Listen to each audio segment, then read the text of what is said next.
मौसम की गर्मी के बाद अब राजनीतिक गर्मी का एहसास करिए, जिसमें कल की एक तस्वीर हमने आपको इसी शो में दिखाई थी, आज राजनीतिक चर्चाओं का विषय बन चुकी है।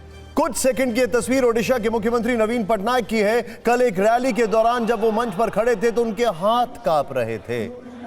नवीन पटनायक के साथ बीजेडी के नेता वीके पांड्यन खड़े थे। जैसे ही कैमरे की नजर नवीन पटनायक के हाथों पर पड़ी, वीके पांड्यन ने उनके हाथ को पोडियम पर रख दिया ताकि वो कांपते हुए ना दिखे। कल की तस्वीर सोशल मीडिया पर छा गई, वायरल हो गई। अलग अलग तरह के कमेंट आने लगे। किसी ने इसे राजनीतिक मजबूरी तो किसी ने राजनीतिक क्रूरता माना। लोग सवाल उठाने लगे, जब नवीन पटनायक इतने बीमार हैं तो वो राजनीतिक रैलियां क्यों कर रहे हैं?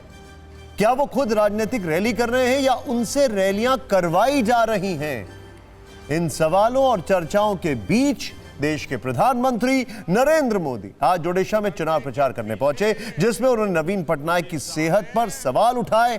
उन्होंने कहा कि पिछले 1 साल के अंदर नवीन पटनायक की तबीयत अचानक से कैसे खराब हो गई? नवीन बाबू की तबीयत खराब होना कहीं किसी साजिश का हिस्सा तो नहीं? आखिर ओडिशा के सीएम की तबीयत लगातार क्यों गिरती जा रही है? अपने भाषण में उन्होंने 3 सवाल उठाए, फिर सरकार बनने पर नवीन पटनायक की सेहत की जांच कराने का ऐलान कर दिया। बीजेपी लगातार इसे मुद्दा बना रही है। बीजेपी के इन बयानों के बाद आज नवीन पटनायक ने एक प्रेस कॉन्फ्रेंस की। उन्होंने पीएम को जवाब दिया और कहा कि अगर उन्हें मेरी चिंता थी तो फोन कर लेते। मेरे स्वास्थ्य के बारे में अफवाह फैलाई जा रही है।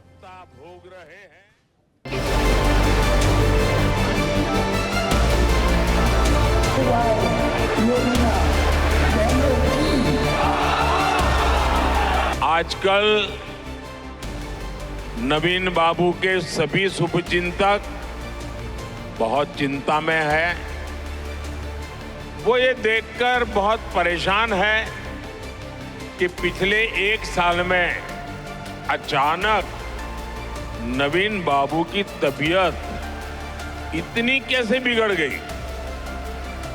बरसों से नवीन बाबू के करीबी रहे लोग अब जब मुझसे मिलते हैं तो जरूर नवीन बाबू की तबीयत की चर्चा करते हैं। वो बताते हैं कि नवीन बाबू अब खुद से कुछ कर नहीं पा रहे हैं।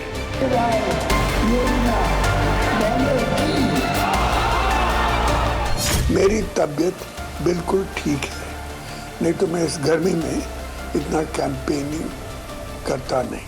अरसे तक नवीन बाबू के करीबी रहे लोगों का मानना है कि उनकी तबीयत बिगड़ने के पीछे कोई साजिश भी हो सकती है। सवाल ये कि नवीन बाबू की तबीयत खराब होने के पीछे क्या कोई षड्यंत्र है क्या?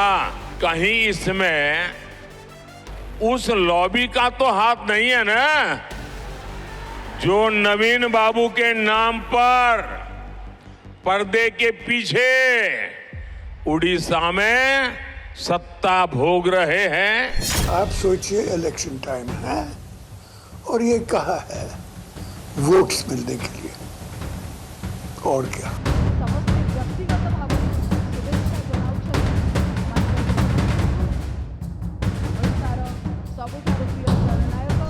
10 जून के बाद उड़ीसा में भाजपा सरकार का विजय होने के बाद हमारी सरकार एक स्पेशल कमेटी का गठन करेगी और ये जांच करेगी कि अचानक नवीन बाबू की तबीयत क्यों गिरती जा रही है।